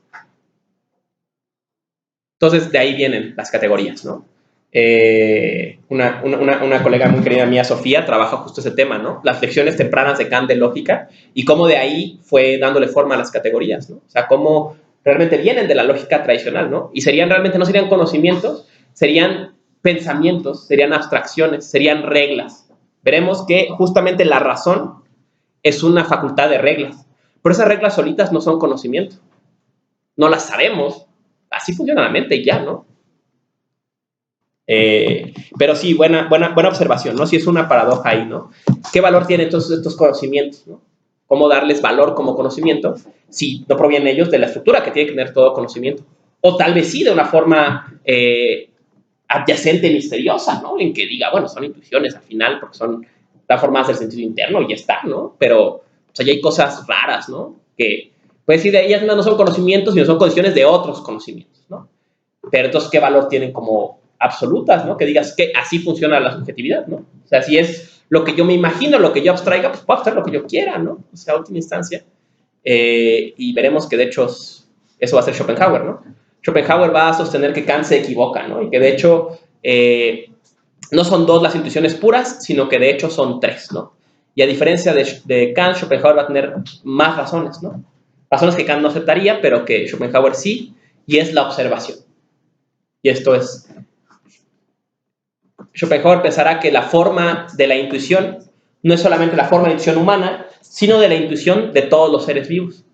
Entonces, que podemos ver las intuiciones puras no solamente en nosotros, sino en los cachorritos, en las plantas, en todo, ¿no? O sea, claro pensarlo, pero las plantas tienen una percepción de espacio y de tiempo. Y en el fondo de esas dos reunidas, el principio de razón suficiente de la causalidad, ¿no? Percibirían que si se van por ahí alcanzan más sol, ¿no? Dice, el perrito, por más chiquito que sea, no camina más allá del borde de la mesa, porque tiene la intuición pura de causalidad, de que si sigue caminando se cae y se muere, ¿no? Entonces, esos ejemplos Kant no los aceptaría, pero usará Schopenhauer para reestructurar el edificio kantiano y mostrar que de hecho hubo una intuición que a Kant se le escapó también, ¿no? Bueno, ¿no? Entonces, entramos a la dialéctica, ¿no? Vamos rápido, porque ya nos queda poquito tiempo, ¿no?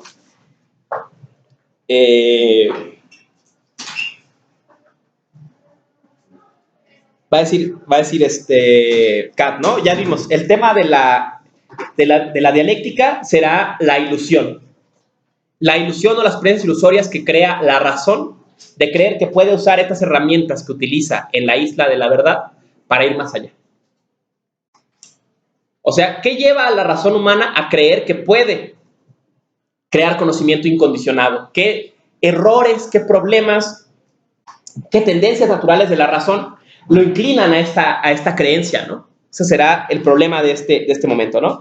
Entonces, el objeto es la ilusión natural, no el error, no la confusión, sino una tendencia natural de la razón a ilusionarse, de creer que pueda ir más allá, ¿no?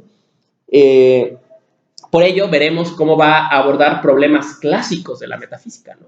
Problemas que una y otra vez van a reaparecer. Y que por eso Kant dirá, bueno, es que algo tiene que haber en la razón, que los filósofos siguen volviendo sobre esto. Siguen tropezándose con la misma piedra, ¿no? Tiene que haber algo en cómo entienden el mundo, cómo funciona la razón, que los lleve una y otra vez a creer en estas cosas o a sostenerlas como verdaderas, ¿no? Más bien, ¿no?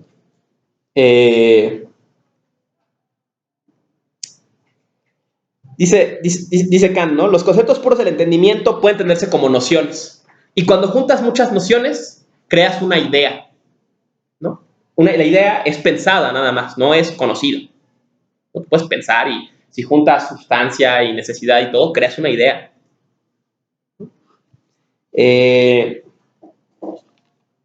Estas son las tres ideas con las que Kant se va a enfrentar, ¿no? Tres ideas que crea la razón y que son ilusiones naturales de ella, ¿no? La unidad absoluta del sujeto, la unidad de los seres de las condiciones de los fenómenos, de las series de condiciones de los fenómenos, y la unidad de las condiciones de todos los objetos del pensar. Las primeras, la unidad absoluta del sujeto, Kant pensará que son los paralogismos. La unidad de la serie de las condiciones de los fenómenos, las antinomias. Y la unidad de las condiciones de todos los objetos del pensar, el ideal de la razón, ¿no? Estas tres formas de ilusión, ¿no? Los paralogismos, las antinomias y el ideal de la razón, darían nacimiento a estas tres ideas, ¿no? La unidad del sujeto, la unidad de la serie de los objetos y la unidad de la serie de condiciones de los fenómenos y la unidad de las condiciones de todos los objetos del pensar. ¿A qué se refiere? Vámonos a los tres problemas, ¿no? Los paralogismos. Los paralogismos vienen de un uso equivocado de las reglas, de confundir el uso formal de las reglas del pensar. Concretamente, ¿qué confusión? La confusión que confunde el yo pienso como forma con el yo como alma o como objeto. Entonces, confundir estas dos te lleva a creer, por ejemplo, el alma es una sustancia, ¿no? Dice Kant, bueno, el alma puedes decir que tiene sustancia cuando le aplicas una categoría del entendimiento, ¿no? Como cualquier otra cosa, ¿no? Pero que el yo pienso es una sustancia, ¿cómo podría? Por una razón, es espontánea. Entonces, no dura en el tiempo, ¿no? No es temporal, el yo pienso no es temporal, es espontáneo, acompaña a cada pensar. El alma sí es temporal porque es un objeto, porque la pensamos o la experimentamos como un objeto. Entonces, ahí está, ¿no? La simplicidad, ¿no? Dice, el yo pienso es simple, claro, pero no es nada, es una forma lógica. El alma no es simple, dice Kant, ¿no? El alma, como cualquier objeto, es complejo, está compuesto de múltiples determinaciones, ¿no? De múltiples influjos de los sentidos, ¿no? O sea, lo que experimenté ayer, lo que experimento hoy, lo que voy a experimentar mañana, lo que experimenté hace 15 años, ¿no? Todo eso junta y crea mi alma o mi yo, mi persona, lo que sea, ¿no? Pero no es simple, es complejo. Lo que es simple es solamente una forma lógica. Yo pienso es una forma lógica y ya, ¿no?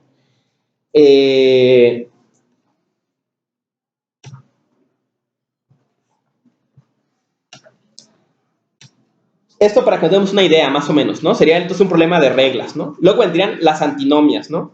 Que tiene que ver con el uso inadecuado de las leyes del entendimiento, ¿no? Usarlas de forma incorrecta, ¿no? O hacerles trampa, o no tomarlas en cuenta, ¿no? Para entender esto, dice Kant, hay que distinguir dos formas de entender. O sea, es natural crear la idea de que la serie de los seres tiene alguna unidad. ¿Por qué es natural? Porque la conciencia, el entendimiento tiene propiedad de síntesis, ¿no? De buscar unidad. Entonces es natural que creamos que el mundo tiene una unidad no solamente de objetos, sino una unidad de todos los objetos. Esta división la podemos ver entre cuando decimos mundo y cuando decimos naturaleza. El mundo es la suma de los objetos. La naturaleza es la unidad de esos objetos, ¿no? O sea, no es lo mismo la suma de los árboles que un bosque, ¿no? Un bosque es todo orgánico, mientras que un montón de árboles juntos pues son un montón de árboles juntos, ¿no? Como dirían en el chino, no es lo mismo el bosque que la arboleda, ¿no? Son dos kanjis un poquito diferentes, ¿no? Entonces, ¿no? Vamos a ver tres antinomias, ¿no? Una antinomia es, el mundo tiene un comienzo en el tiempo, ¿no? Creer que esta unidad viene de que todo viene de un comienzo, ¿no? Dice Kant, esa es una antinomia. ¿Por qué no dijimos que el tiempo era infinito?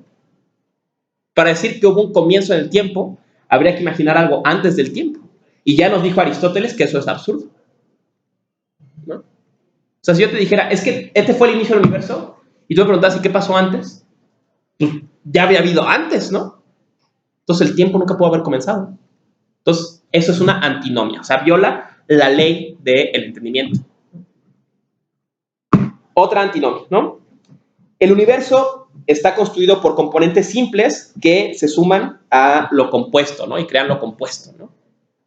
Dice Kant, ¿no? Pensemos en la idea de los atomistas griegos, ¿no? Igual, misma idea.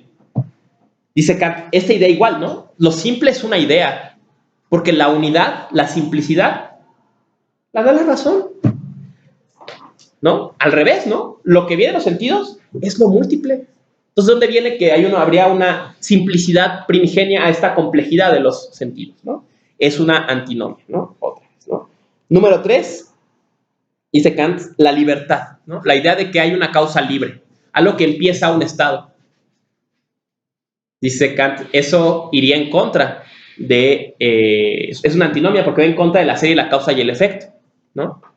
No puede ser que tú digas, ay, yo hice esto porque yo quise. Y que no digas, ay, ¿y por qué quisiste? Ah, no, no. No se vale porque eso iría en contra de la causa. No podrías pensar eso. Entonces, dice Kant, no se puede conocer esto, ¿no? Ahora, la libertad, piensa él, habrá un campo que se le pueda dar, ¿no? O sea, la libertad racionalmente no se puede conocer. Va en contra del conocimiento. Pero habrá un campo en que se pueda imaginar, pensar, el campo de lo inteligible, ¿no? Un campo separado, dice Kant, ese campo es el campo de la acción. Y aquí va a empezar algo con lo que quiero ir cerrando la clase, ¿no? Kant va a reconocer estas ilusiones naturales de la razón no son conocimientos, no pueden dar para generar conocimiento en sentido racional o en sentido del entendimiento, pero sí para crear verdades normativas. Va a decir Kant al final, ¿no? No se trata, estos campos no tratan de lo que existe, sino de lo que debe de existir, de lo que debiera de existir, ¿no? Y piensa Kant, la libertad es así. ¿Conocemos la libertad? Dice Kant, no, no podríamos. Va en contra de las leyes del entendimiento la libertad. Es irracional la libertad en sentido del entendimiento, ¿no? ¿Creemos en ella? ¿Tiene función creer que existe? ¿Parece que existe en un campo fuera de la razón? Dice Kant, sí, en el campo de la acción, en el campo de lo inteligible. Dice, dejemos la libertad del lado del no humano, de lo que no podemos conocer por el funcionamiento de nuestro entendimiento. Creemos en ella, pero ¿cómo pudiera existir? Dice Kant. ¿Quién sabe? ¿Cómo pudiera? O sea, ¿cómo podría ser que pasara algo porque sí? ¿No? Luego veremos que también Schopenhauer volverá sobre este problema, ¿no? De la ilusión de la libertad humana y al final del reconocimiento de un campo anómalo de libertad humana, que de hecho sí violenta todas las reglas, no solamente del entendimiento, sino el funcionamiento del universo, ¿no? Y que es sobremanera problemática, ¿no? Pero que justo esa es su función, de límite, ¿no? Es el límite del mundo del ser, piensa Schopenhauer. Seguimos, ¿no? Sobre esto, ¿no? Y por último llegamos a el ideal de la razón. Dice Kant, si ya dijimos que de muchas nociones, de la suma de las nociones creamos ideas, de la suma de las ideas creamos ideales. Los ideales tienen funciones de modelos, normativas, ¿no? De imaginarnos cómo pudiera ser algo, ¿no? De la idea de límite, de que las cosas son esto o son aquello, el ser humano crea el ideal de algo ilimitado, de algo que tiene todas las cualidades positivas, ¿no? Es capaz de crear un ideal. Si esto es, por ejemplo, esto es duro y esto es cálido, yo imagino lo que es duro y cálido también, ¿no? O imagino lo que es esto y esto. Y así hasta que sumo todos los predicados positivos de algo, y esto es bueno y esto piensa. Y esto es tal cosa y esto es aquella cosa. Entonces, la razón es capaz de crear un masacote en que suma todos estos predicados positivos y crea un ideal. Y este ideal ilimitado de algo que es todo, ¿no? De algo que no tiene solamente unos predicados y no otros, sino que tiene todos. Dice, no es difícil que le hipostasiemos y creamos que es Dios. Entonces, creamos un ideal, Dios. Dios sería para Kant, entonces, aquí, un ideal. Una construcción de la razón que junta todos los predicados hasta crear algo ilimitado, algo que tiene todas las cualidades, ¿no? Y no es difícil que de ahí pensemos que esta es justamente esa unidad colectiva del todo de la experiencia. Esto es la máxima síntesis, la máxima unidad. Pensemos un poco lo que estoy diciendo acá. El entendimiento y la propensión a buscar la unidad en la experiencia. Llevada esta propensión al extremo, imagina la máxima unidad, que todo está unido en una sola cosa. Imaginemos el principio cósmico de Anaxágoras, ¿no? O sea, lo que es todo junto. Dice, y esa cosa le llamó Dios, ¿no? Dice, es completamente racional pensar en Dios. La razón está inclinada a pensar en Dios. Parece casi que hasta a creer en Dios. Pero el problema viene cuando la razón ha querido decir, no solamente estoy inclinada a pensar, no solo estoy inclinada a creer, sino que aparte sé que este ser tipo estación existe. Y va a pensar Kant, hay 3 pruebas de la existencia de Dios posibles. La prueba ontológica, que sabemos es de Anselmo de Canterbury, ¿no? Es Anselmo de Canterbury, ¿no? Que dice, ¿no? En el proloquio, ¿no? ¿Cómo? Prosoligón, sí. El prosoligón viene, ¿no? Y dice, no importa, el argumento ontológico, hace mucho que no lo leo. Dice, bueno, imaginemos que conoces a un ateo, ¿no? Entonces dice, no, yo no creo en Dios. Ah, perfecto, no crees en Dios. Vale. Pero si no crees en Dios, tienes una idea de Dios, ¿no? Sabes algo que dices, esto es Dios, tal que yo no creo que eso exista, ¿no? Sí. A ver, te voy a ofrecer una definición de Dios. Imaginemos que por Dios entendemos un ente que posee todas las propiedades, todos los atributos. ¿Te parece que es una buena definición de Dios? Sí. Y yo no creo en Dios, ¿no? Perfecto. Entonces, Anselmo dice, pero ¿qué no un predicado es existir? Entonces, ¿cómo no crees que Dios existe si dijiste que Dios tiene todos los predicados y un predicado es existe? Por tanto, es irracional por el propio concepto de Dios creer que no existe. Porque el propio concepto de Dios, esto es, el ente que posee todos los predicados, implica el predicado existir. Por eso el argumento ontológico, ¿no? Porque depende solamente del concepto de Dios, no depende de la creación para probar la existencia de Dios, no solo de su propio concepto, ¿no? Sería esa la fuerza que Anselmo creía tenía su prueba, ¿no? Evidentemente esa prueba chocó inmediatamente con problemas que fueron señalando el alcance del predicado existir, ¿no? Y que va a ser justamente la crítica de Kant, ¿no? Dice Kant, sí, ¿no? Es cierto. La idea de Dios se crea así, ¿no? Sumando todos los predicados. Positivo hasta imaginar algo ilimitado, ¿no? Una síntesis de todos los predicados, ¿no? Algo que es todo. Pero no porque yo le sume todos los predicados, le puedo sumar el predicado existir. ¿Por qué? Dice Kant, porque existir es un predicado peculiar, un predicado de características distintas, ¿no?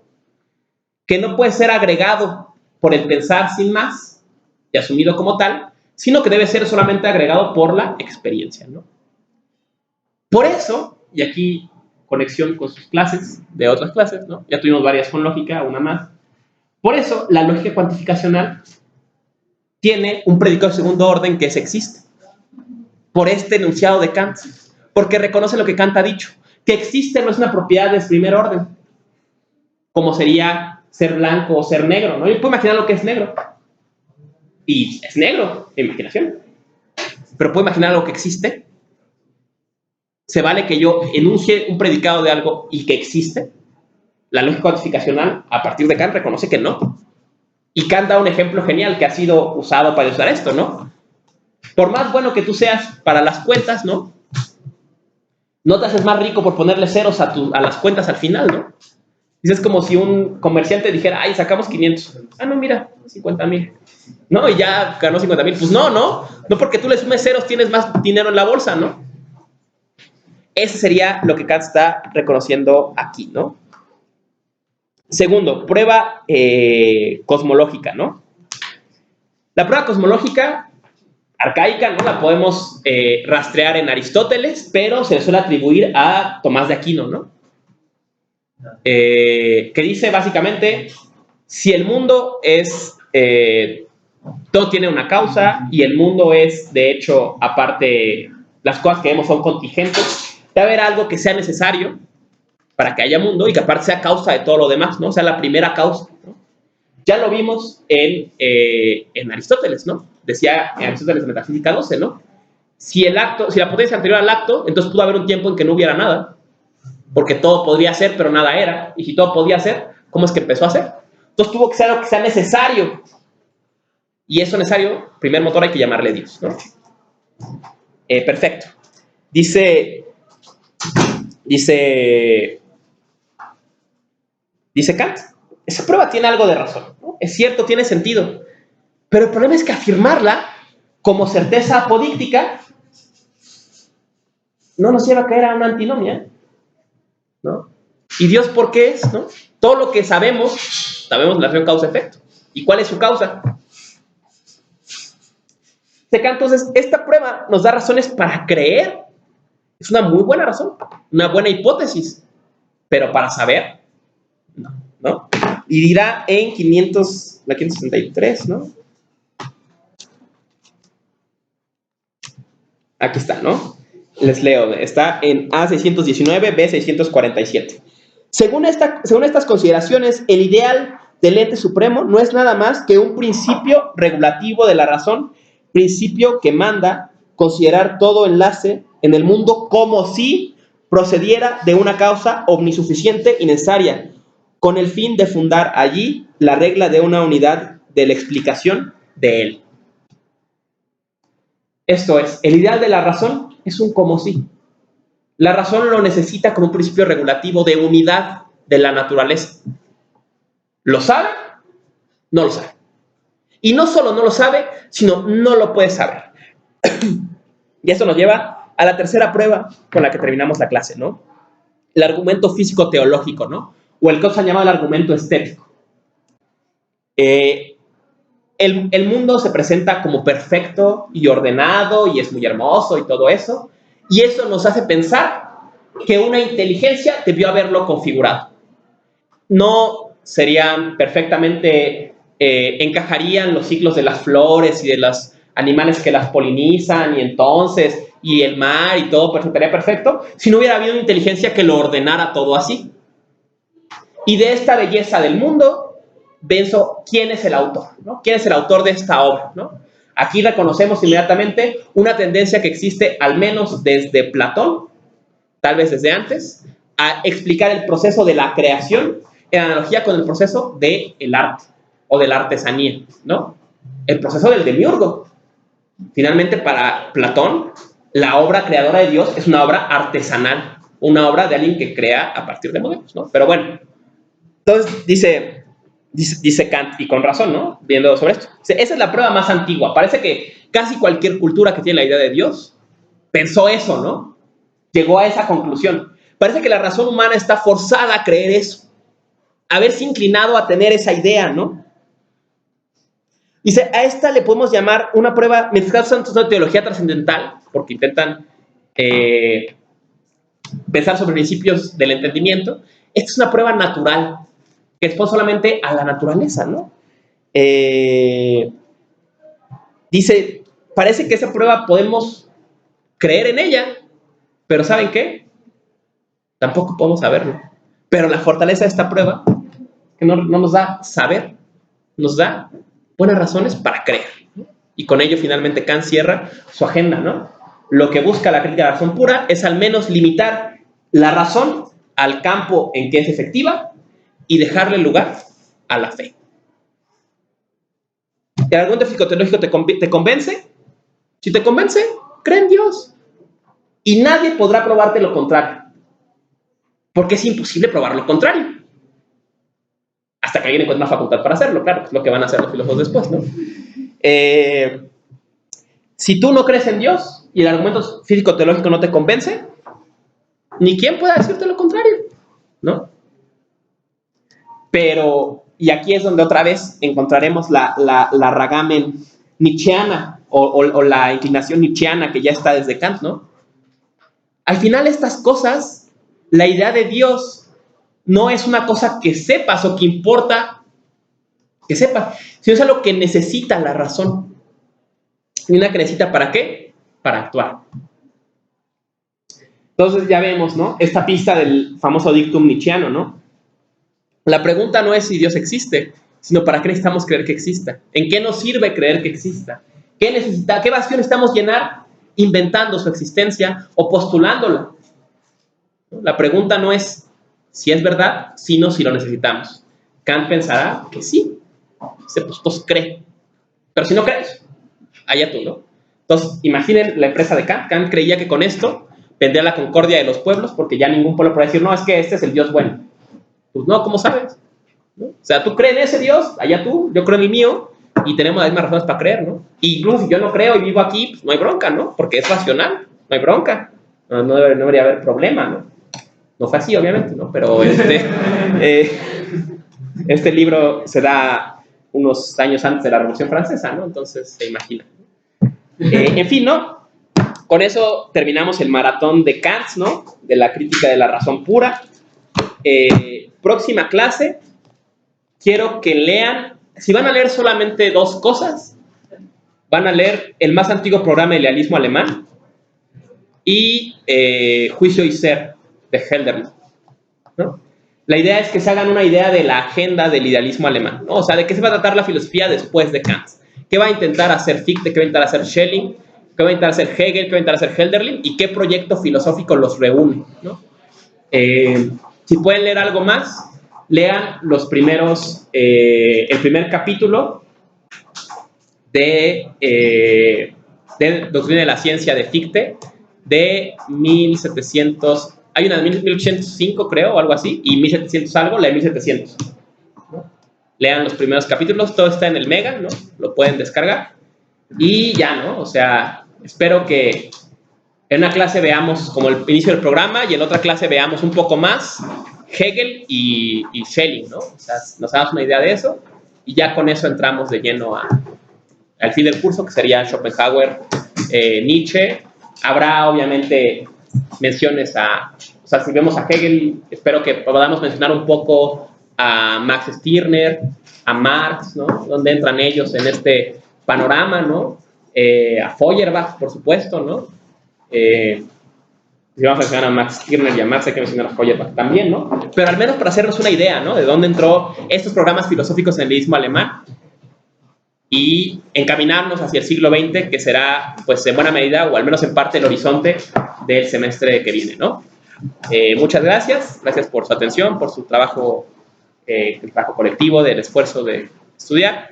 Y les recuerdo que ya estamos como a mitad del semestre, ¿no? Ya estamos bastante metidos en este show.